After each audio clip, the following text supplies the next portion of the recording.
This is Killer Innovations, a show about ideas, creativity, and how you can innovate. Welcome to the Innovator's Garage, where you learn to create your next game-changing killer innovation. Hello, I'm Phil McKinney, and welcome to my studio, what some have come to call the Innovator's Garage. I'm glad you could take the time out today to come and just kind of hang out. So, how's your week going? Mine has been more than a little crazy, which is, I'm guessing it's going to be quickly becoming the norm, with being a CEO as my day job, plus doing the radio show, plus making some angel investing, coaching, mentoring. I'm in the middle of book 2. Things have gotten a little crazy on my end, but I'm going to save that, talk about that maybe at the end of this show, or I'll talk about it in a future show. This week, I was going back through the show archive, which now extends back to March 2005. And I was looking at all the guests who've been on the show. Now, I've interviewed nearly 100 innovation experts and authors since then. We've had experts ranging from Tim Berners-Lee, the inventor of the web, Geoffrey Moore, author of Crossing the Chasm. Now, he's been on the show 3 times. Bob Metcalfe, the inventor of Ethernet, and he invented Ethernet while he was at Xerox PARC and left Xerox PARC to co-found 3Com. And then Peter Guber, former CEO at Sony Pictures and currently one of the co-owners of the Golden State Warriors. We've ranged from that end all the way down to students such as Nick Titus, CEO and co-founder of Myoinc Technologies, a high school student who invented a technology that helps people who have suffered a stroke to regain movement. Now, he invented that as a science fair project. Here's the interesting fact. He did not win his science fair project.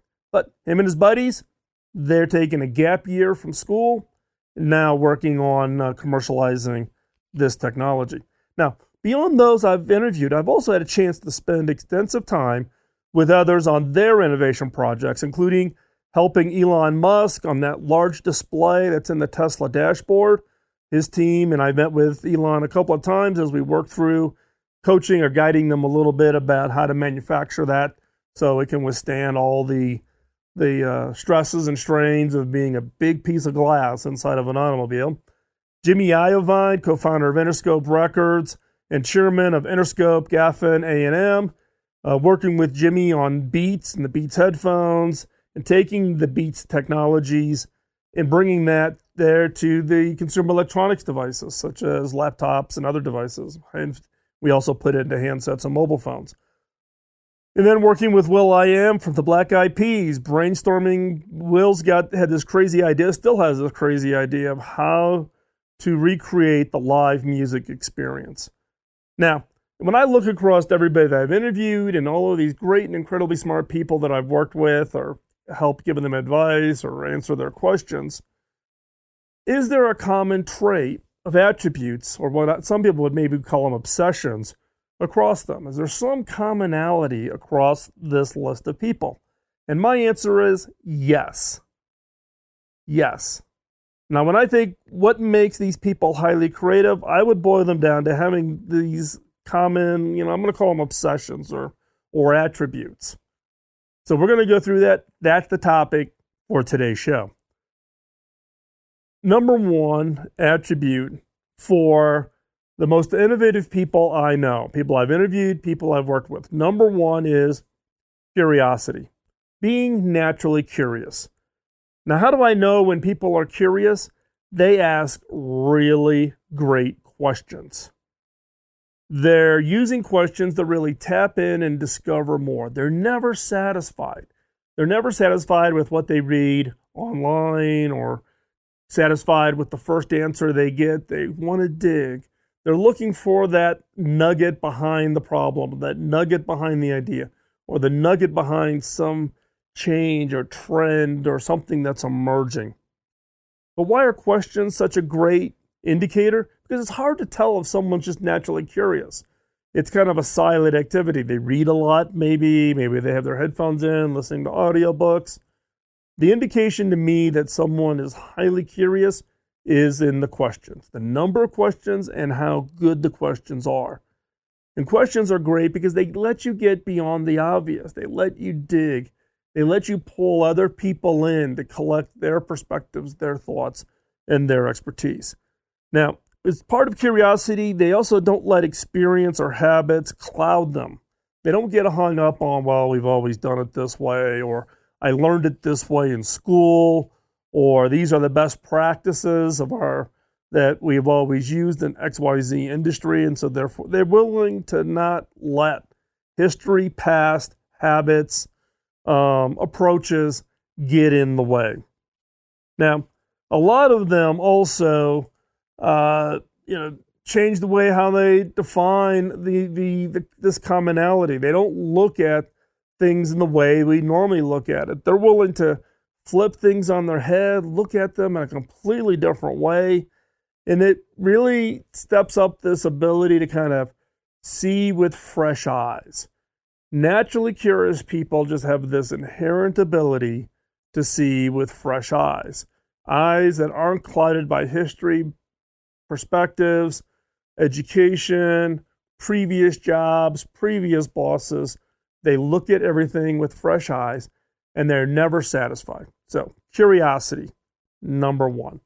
Number two is being a nonconformist. Now, I did a speech last year sometime on bravery.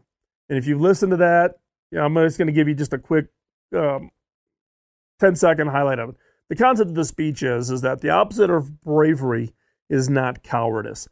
The opposite of bravery is conformity, fitting in, looking just like everybody else. And innovation requires bravery.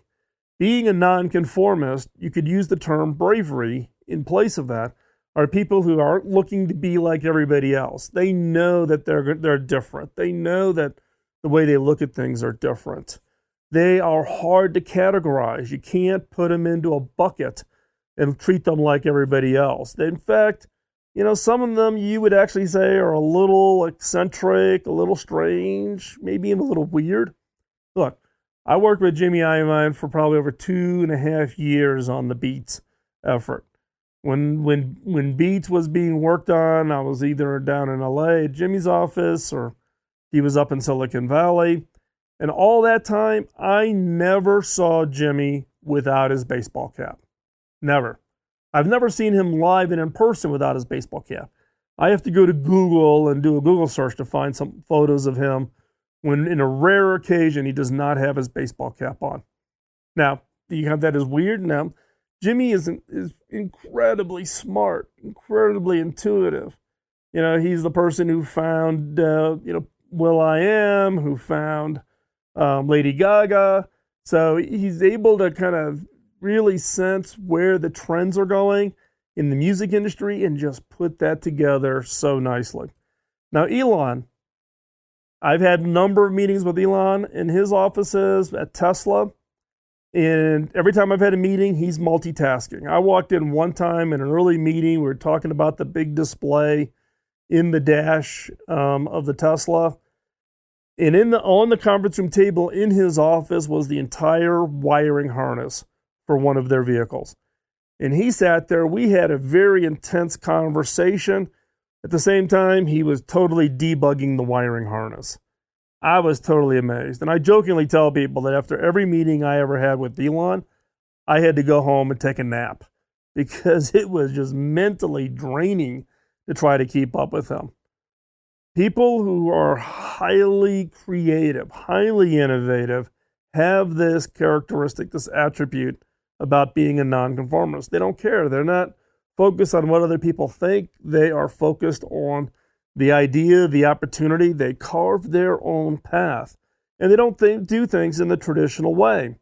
If you think about Bob Metcalfe, taking the risk, striking out from Xerox PARC. Now, this is way back in the 70s, right? Nobody was leaving safe, secure jobs to go try something new. And Bob, in his interview that's in the archive, tells the story of signing the papers in his little apartment over near Stanford University. Or Tim Berners-Lee, he had a full-time job. The whole web and hyperlink thing was a side hack. He was working on it outside of his normal activities. These are people who are doing things in the nonconformist way. Now things maybe we see it as normal, like leave a big company to go do a startup. Everybody's doing it. Back when Bob did it, nobody was doing it. Tim, nobody was doing side hacks. he was doing side hacks. So we've only covered 2 of the attributes for the most innovative people I've gotten to know. I've either interviewed them or worked with them on their projects. We have a lot more to go through, so you're not going to want to go anywhere. Stay right there. We're going to be right back after this quick commercial break. You're listening to Killer Innovations on the BizTalk Radio Network.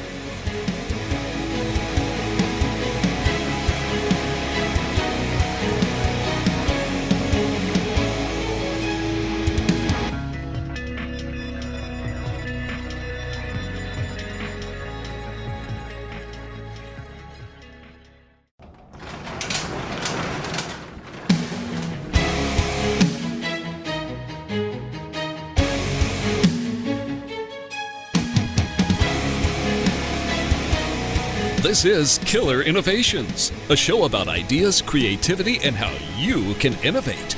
Welcome to the Innovator's Garage, where you learn to create your next game-changing killer innovation.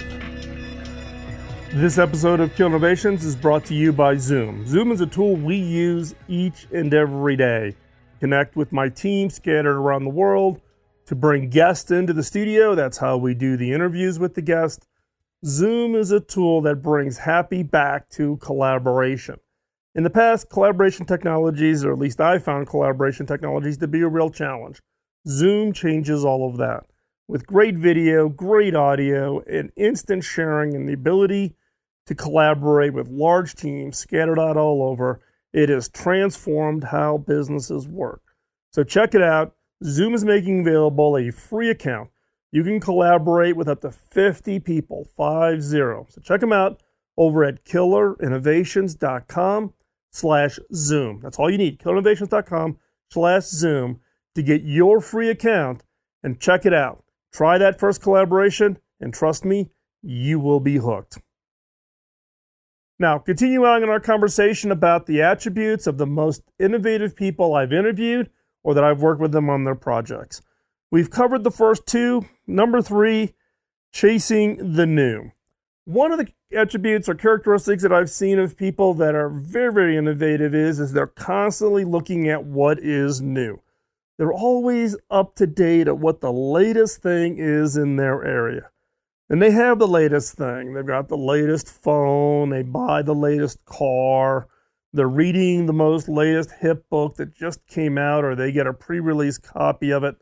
They're on the beta list for apps.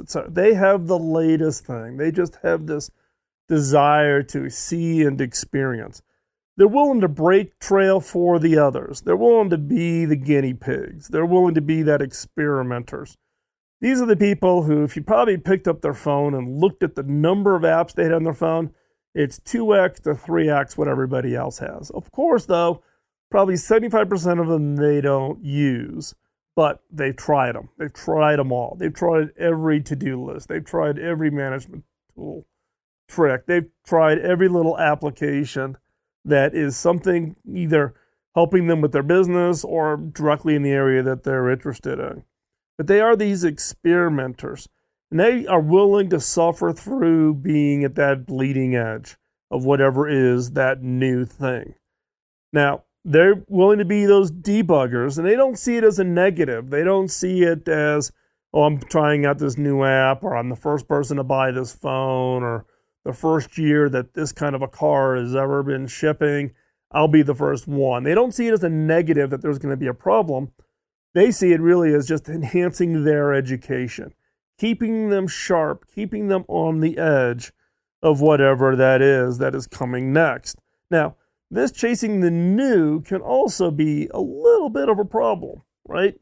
Because you never can get kind of solidified in to what is really being accepted. You're not looking behind them to see what kind of the mainstream of the people that are coming up. But in the case of the characteristics of the people I know, they have this just sixth sense of being out there at the edge, right? Chasing the new, while at the same time keeping their pulse on where the mainstream people are going. Now, this plays out in spades for people like Jimmy Iovine. Jimmy built his entire career as being one of the real thought leaders in the entertainment music industry, founding Interscope, finding these young performers, going into these dingy nightclubs and, open mic sessions where performers can get up and perform, where they can't, before they can even, get out there to get a gig. Jimmy would scour them, and that's this ability to see what's kind of really the new thing that's going to emerge as being the hot trend in music, but at the same time, constantly looking over his shoulder to see where the main wave is going to land. So being there first, but not being so far out in front that he can't steer it depending on where the mainstream population is going to come in. And the highly innovative ones are the ones that kind of can stay out in front, but know where the mainstream customers, markets, perceptions, desires are. Where are they going to land?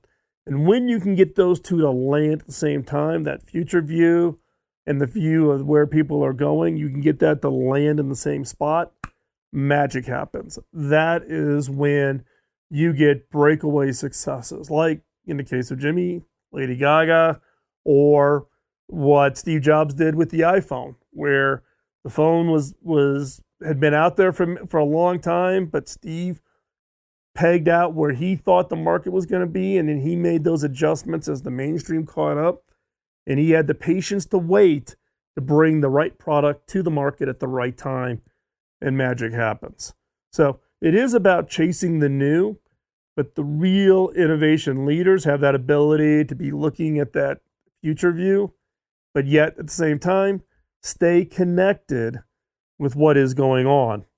And so it's a little bit of this struggle, the back and forth. I've talked about it in the past. I've spent 20 years of my career being the person that gets asked all the time to say, what's happening 5 years from now, 10 years from now, 15 years from now? And I've even done work that's even looking at 20 years from now. And 20 years from now is incredibly hard to do. But the key there is that you can go out and look out into the future, but if you don't attach it to what's happening on today, you're going to be a total miss. It's a nice little fun mental exercise, but unless you connect the two, the value is absolutely zero. So this is where that's why I put this in as one of the attributes for the most innovative people who are just constantly knocking it out of the park with new product, new services, new ideas, new things on a regular basis that can just constantly just crush it, is because, yes, they chase the new, they've got that new idea, but they've got this sixth sense about where it's going to land and where the mainstream people, friends, people, businesses, governments, societal as a broad category, where are they heading and where do you intersect? So I'm probably rambling here a little bit, but this is one of those things that's hard to describe. It's along the lines, if you go back and listen to some of the previous shows where I talk about getting the timing right. In the case of the people who've got these attributes, they are getting the timing right. It is just nailing it. And what's really impressive is the people on this list haven't done it just once. They've done it repeatedly. They've done it over and over and over again. If you think of, Will.I.Am, they have to do it every time for a song if you're a musician. Jimmy with an artist. Peter Guber with films. This film versus that film. Which film is going to win? Which film is going to be the box office hit? They do it over and over again. So stay right there. We've got more attributes to discuss when we come back from this commercial break. You're listening to Killer Innovations.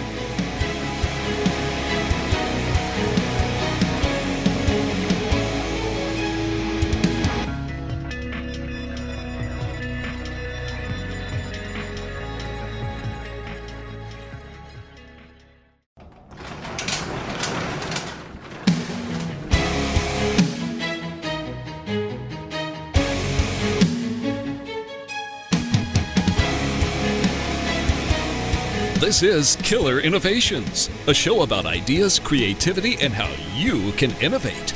Welcome to the Innovator's Garage, where you learn to create your next game-changing killer innovation. This episode of Killer Innovations is sponsored by HP. Now, I'm excited to announce that HP has become a sponsor. We're still working through the logistics. But why would they support this show?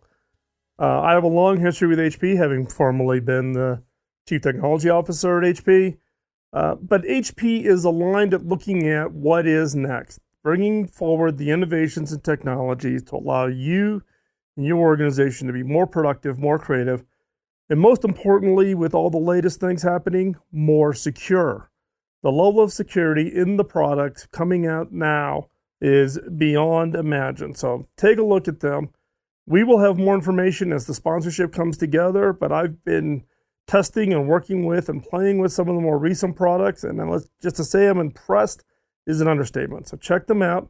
We will have a little bit of information coming up soon up at killerinnovations.com/HP. So check it out, killerinnovations.com/HP.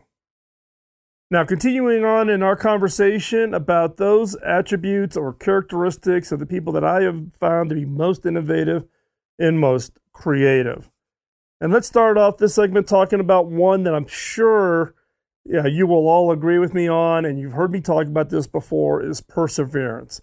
They don't take no for an answer. Now, this is different than the curiosity that we talked about earlier in the show. Curiosity being constantly digging, wanting more information. Perseverance is you've got that idea, you've locked in on it, and you're not going to take no for the answer.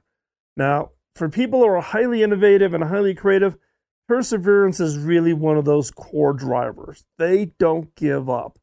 They believe in their vision, even when everyone else says that they are absolutely nuts, they're crazy, this idea will never work. In fact, I jokingly advise people that, once you hear someone tell you, oh, you are crazy, that idea will never work, you probably have a really good idea. Every leading innovator has heard that.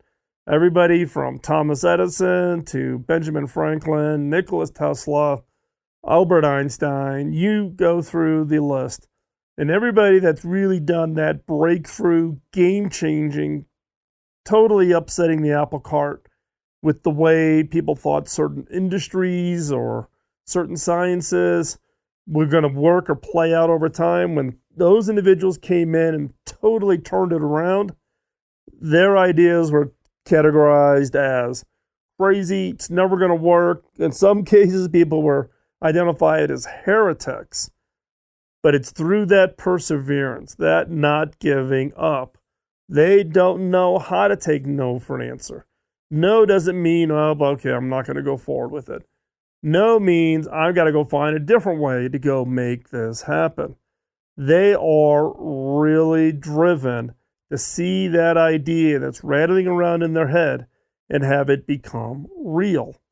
And so, in some cases, these are the people that, if you're an innovation lead or an organization and you find somebody on your team, these are the people that are constantly coming back with that same idea. You may have said no, or some form of a team that's evaluating ideas may have said no, and they're not giving up. They're going to push. They're going to prod. They're finding a way to take that idea and move it forward.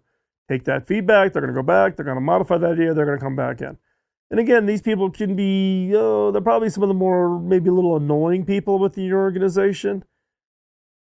Don't brush them off. Here's my advice. Don't brush them off. You want to listen to them.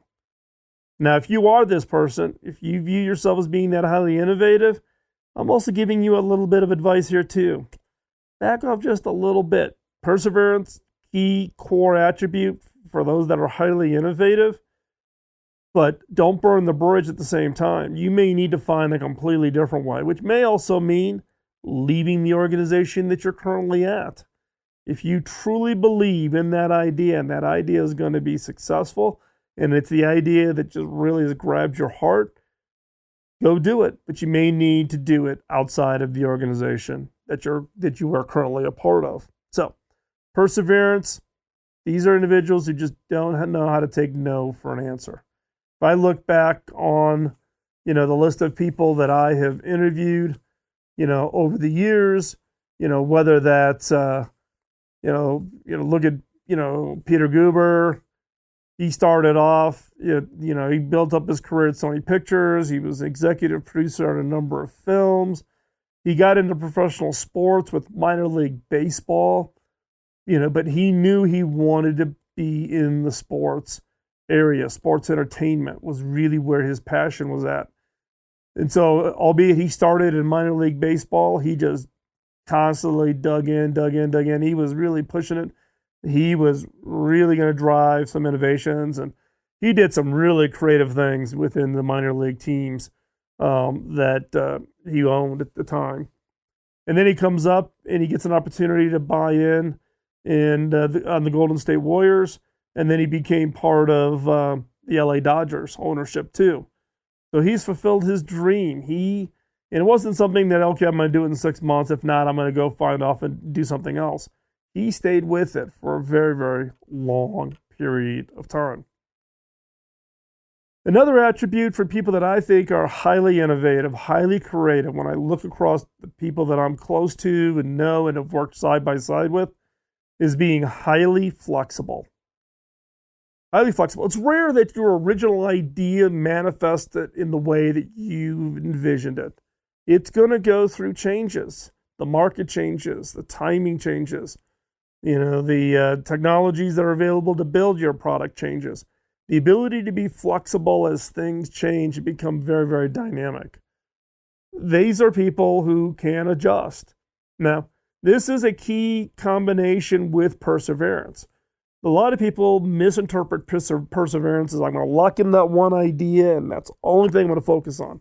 That's not the case. You need perseverance to say I'm going to hit walls and I've got to be able to, figure out why I'm hitting the wall and then come up with another idea. And that's part of this being highly flexible. So perseverance by themselves is just stubbornness. Perseverance combined with high flexibility equals being innovative, being able to adjust, being able to take that idea and recognize that it's not going to be fulfilled in the form that you originally envisioned it at. You need to learn, you need to listen, you need to adjust, you need to adapt. You need to be highly, highly flexible. So again, perseverance by itself, that's just stubbornness. That's just people who just can't even listen to any other counter idea or thought that doesn't agree with what they have in their head. Look, a lot of people view Steve Jobs as being this magic wizard who came up with the full form. Trust me, Steve's idea for the phone involved being highly flexible, adjusting and adapting as technologies became available, as things all were brought together to make that original iPhone. There was flexibility that needed to be shown and was shown in order to deliver, such a, cornerstone product and technology into the marketplace. So again, perseverance, highly, highly flexible. People that I've seen that are highly innovative, they're those that will listen. You can actually get them to change their decision on even some of the fundamentals of what you think of as that core idea.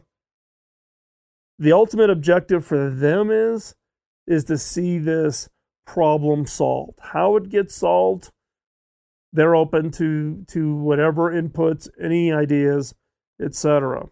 So again, perseverance combined with being highly flexible, those two go side by side. That's why I'm talking about them together rather than treating them as really two distinct different attributes. And so it is, again, one of those key characteristics. Now, we've covered 5 of those of the key attributes that we've talked about so far. So we've had curiosity, we've had being a nonconformist, they want to chase the new. We talked about perseverance. We talked about being highly flexible.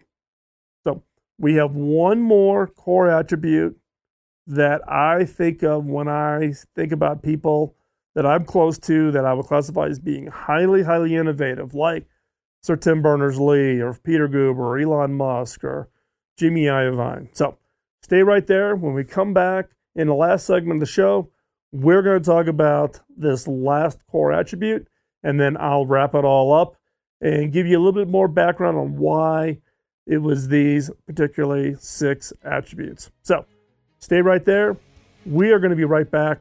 You're not going to want to miss this. We're going to bring up the last of the 6 core attributes as soon as we come back from this quick, short commercial break.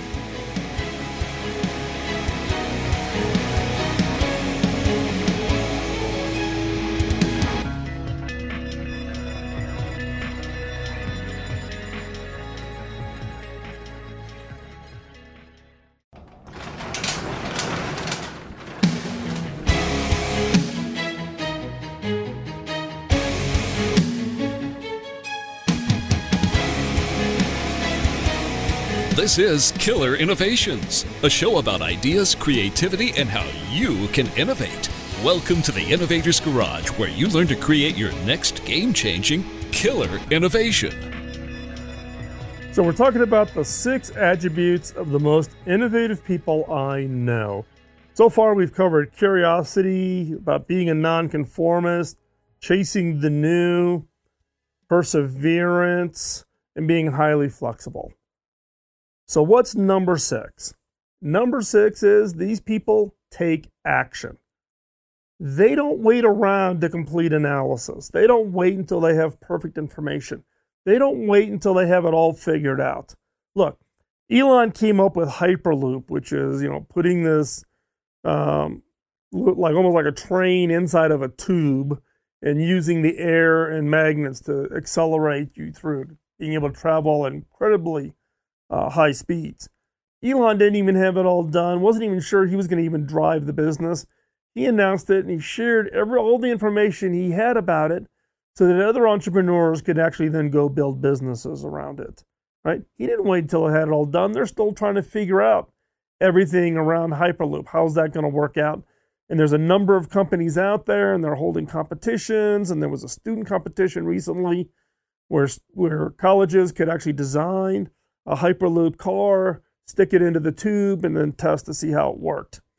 So in this case, Elon took action. He didn't wait until he had it all figured out and he raised all of his money. He was almost very counter to this whole thing of stealth. Oh, I'm stealth. I don't have a website because I don't want to let anybody else know what I'm working on, right? They take action. They avoid what I would call the resource trap. I can't tell you how many people call me up or send me an email or want to, chat with me because they've got this really great idea, but they can't get going because they don't have the people, time, or money. That's the resource trap.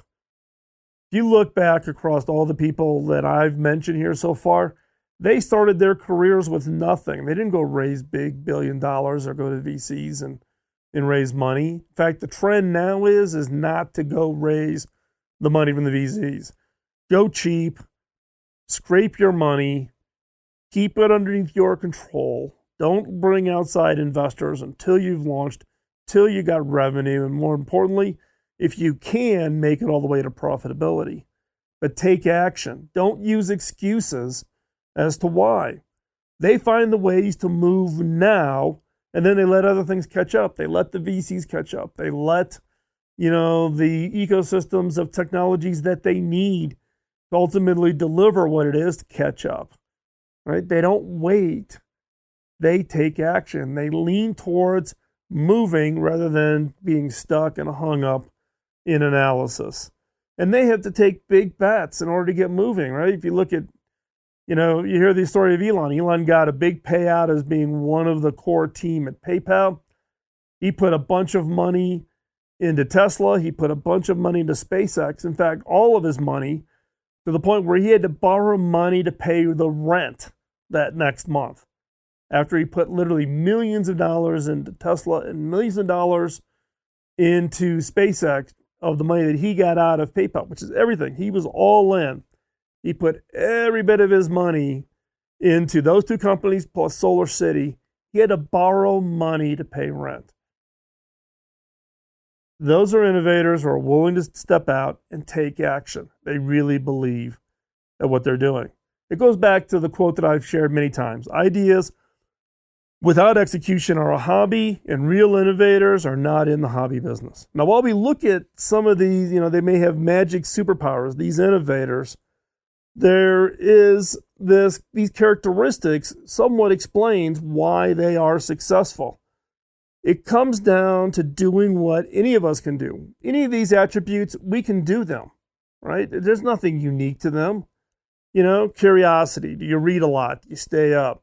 Can you get out of being a conformist? We get trained to conform. We're not born as conformists as children. We get trained to be conformist. You can train yourself not to be. You can stay up on the new things, experiment, try things out. You can get yourself on the perseverance curve of being dedicated. I'm not going to let the first speed bump distract me. High flexibility, that's a skill we all need to learn. We can't be so pigeonholed in thinking. And you got to lean towards taking action. It's not like any of these characteristics are like this big superpower and it's a DNA blessing thing. We can all do these things. It's a choice. It's a choice if you want to be one of these game-changing, innovative individuals that transforms an industry, a market, a society. It's in your control. Now, to help you work through what all the characteristics are, I'm going to have links to all of the interviews that I mentioned, the ones that have been on the show, so you can go back and you can listen to all those and then check those out so you can kind of hear in their own voice what was it like going through the challenges and struggles to take their idea and make it real. So thanks for stopping by my studio. If you have any feedback, questions, suggestions for topics, just drop me an email over at phil@killerinnovations.com. That bypasses anybody. It comes directly to me. Yes, it's really me that is answering that. Hey, can I ask a quick favor? Can you just go over to iTunes, leave us a quick review, give us a rating? It's a big help for letting us know what you think of the show. And it also helps get the word out, makes more people aware of the show. Killer Innovations is part of the Innovators Network. Go check out the other shows on the network, like Kim McNicholas on innovation. Kim, if you're not familiar, she's been on the show many times. Kim is the executive director of the Extreme Tech Challenge for Sir Richard Branson. So she gets to travel around and look at all the startup companies to see what is the latest, hottest, newest thing. Kim is an Emmy Award-winning journalist from Forbes.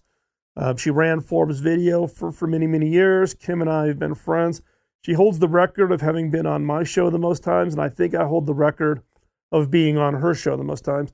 Her show is Friday live on KDOW. You can listen to it, stream it, over at theinnovators.network/Kim, KYM/live on Friday afternoons, and you can check out her show and you can listen to it over there, or you can get it as a podcast. Just search for Kim, KYM, over on iTunes or wherever you get your podcast. You really do want to listen to her show. She's got those startup companies that are really going to transform. She's been doing a series both on sports and on medicine here lately, two separate topics that have just been mind-blowing. So go check it out. With that, we're going to sign off. We will talk to you next week. Bye-bye.